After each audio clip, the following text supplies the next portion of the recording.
Hello, it's Katie Scott with Kiss and Tell Scrapbook, and today I'm going to be showing you an album that I made for my father-in-law. And so if you have people on your Christmas list or Hanukkah list or whatever kind of list you have, gift list, then this is a great idea.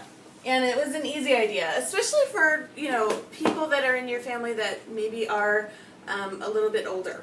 And so what I did was I just got this album from Things Remembered. And then I actually, with the screwdriver, took out all the page protectors that weren't, they were just like kind of ugly. And so then I put in just simple, like from Office Depot, page protectors. And it took me a while to figure out how long the book was going to be. And I kind of like fretted over it for a long time. But then I finally got inspiration and figured out what to do. And he had written, this is the title page, and it says his name. It says, "This is your life, 1920 through present day." And my father-in-law is 92, almost 93 now. And he is in the beginning stages of, forgetfulness. And so he looks at this album every single day. He loves it. It's like his favorite thing. And so I'm really happy that I made it. And so all that fretting, don't worry about it, just go.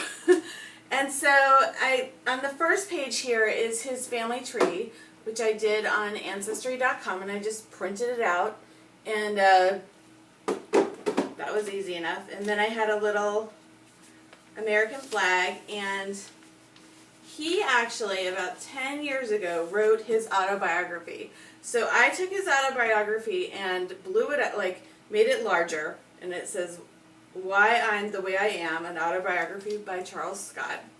And then on this side of the page, I printed out the pages from his autobiography, and then on this side of the page, I just put 4 pictures.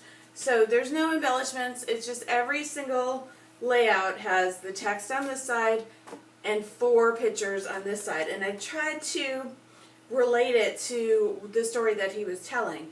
So I put a map of Georgia where he was born. I put a train because that was, and I just did a Google search. He didn't have any photos of himself from when he was a child. He did not grow up like that, which is explained in the story. And then if he would make reference to something like a Victrola or this is Plowboy Smoking Chew, and he was just delighted that I was able to find. He's like, "How did you get a picture of that?" He was so amazed. I got a picture of an old gun because he talked about an old gun, and Tom Mix, that was a cowboy back in the olden days. And so I just kept doing that because for so many years we didn't have pictures for the stories that he was telling. And so I just kept doing internet searches based on his story. And you might not have, you might not have a relative that has written their autobiography, but you can still kind of go through your relative's life and go through each decade and do you were born in 1920. This is what the 1920s looked like. And then any pictures that you would have from that decade, and just go through by decade if you didn't have an autobiography. He was, it's cute because he's forgotten now that he's written this, and so he's always amazed that I'm like, "You know who Dutchie is?" All these old people in his life, he was amazed that I got him into the book. But it's really something that he loves. I put the census in there. There's just, it goes, for kind of a while I started feeling like, I wish I had some pictures, but he doesn't care that I don't have pictures because he never had pictures of when he was a young man. And then the pictures kind of start when he gets married to my husband's mom. And they've been married for something like 73 years now. It's like they got married when I can't do math, but they've been married for over 70 years now. And so then now I have pictures. So now it's not pictures that I've downloaded from the internet, but it's that same format. So there's something expected on every single page. It looks the same. And I think people like that. So I did put some, looks like World War II. I did find some posters and stuff like that. And so it just goes on and on. So that's the first, and then I think I was, I don't know if I was tired or what, but I stopped doing that. And on these 2 pages, I'm not sure why. Then I have a letter from a general. He was in the Marine Corps, about his, he's got like a purple star and a bronze heart, or a purple heart and a bronze star. But then I go back to the format. I'm not sure why I switched. I would recommend just staying with the format the whole entire time. And then the second part of the book is just, like, since I've known him, I just did a page. It's 12 pictures on every page. And I think that what I did, this is all about him.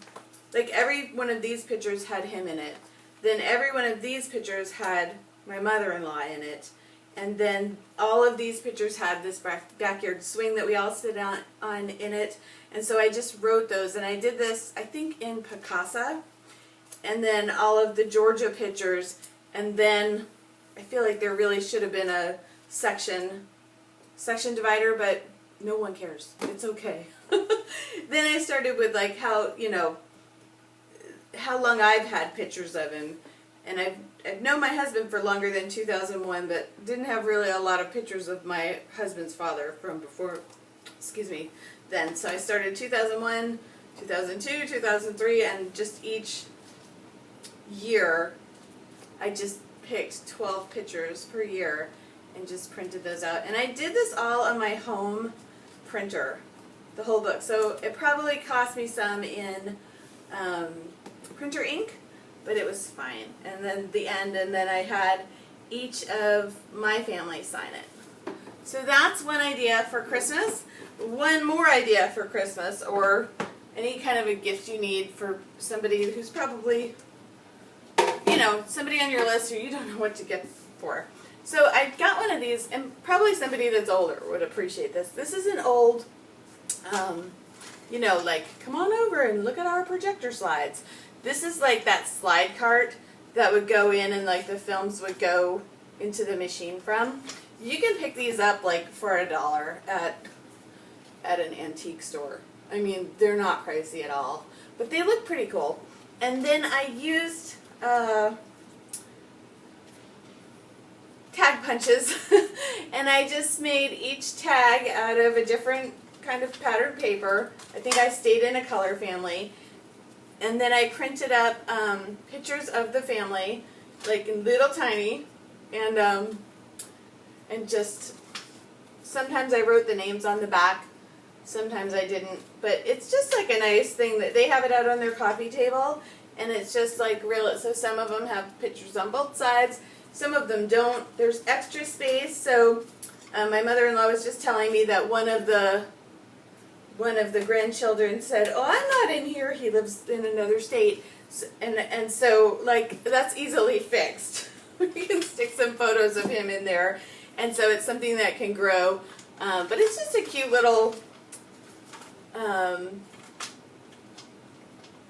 It's just a cute and easy gift. So if you are looking, and there is like a hole on the bottom of this, so I thought I did, but it's nice to cover that up so the tags don't fall out from the bottom. So I'm going to do that again for them. But this is just 2 ideas for you for, like, somewhat, I think you could finish both of these things in a day or 2, you know, depending on how fast you go.